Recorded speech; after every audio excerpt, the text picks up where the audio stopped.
गणेश जी की कहानी। गणेश जी की कहानी सभी प्रकार के व्रत में सुनी जाती है। कोई भी व्रत करने पर उस व्रत की कहानी के अलावा गणेश जी की कहानी भी कही और सुनी जाती है। इससे व्रत का पूरा फल मिलता है। एक बार गणेश जी एक लड़के का वेश धरकर नगर में घूमने निकले। उन्होंने अपने हाथ में चुटकी भर चावल और चुल्लू भर दूध ले लिया। नगर में घूमते हुए जो मिलता उसे खीर बनाने का आग्रह कर रहे थे। बोलते, माई खीर बना दे। लोग सुनकर हंसते। बहुत समय तक घूमते रहे मगर कोई भी खीर बनाने को तैयार नहीं हुआ। किसी ने यह भी समझाया कि इतने से सामान से खीर नहीं बन सकती, पर गणेश जी को तो खीर बनवानी ही थी। अंत में एक गरीब बूढ़ी अम्मा ने उन्हें कहा, बेटा चल मेरे साथ, मैं तुझे खीर बनाकर खिलाऊंगी। गणेश जी उसके साथ चले गए। बूढ़ी अम्मा ने उससे चावल और दूध लेकर एक बर्तन में उबालने चढ़ा दिए। दूध में ऐसा उफान आया कि बर्तन छोटा पड़ने लगा।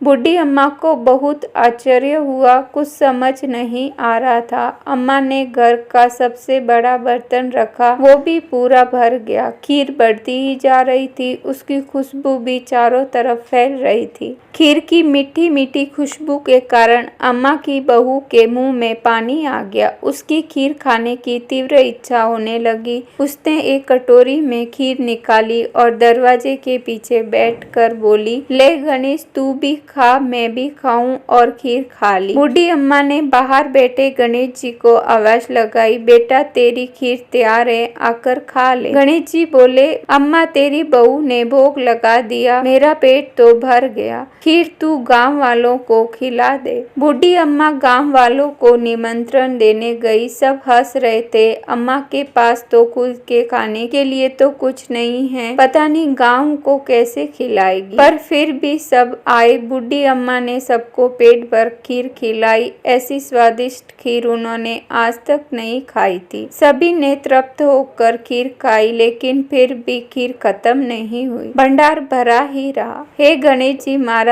जैसे खीर का भगोना भरा रहा, वैसे ही हमारे घर का भंडार भी सदा भरा रहे। जय गणेश जी महाराज की।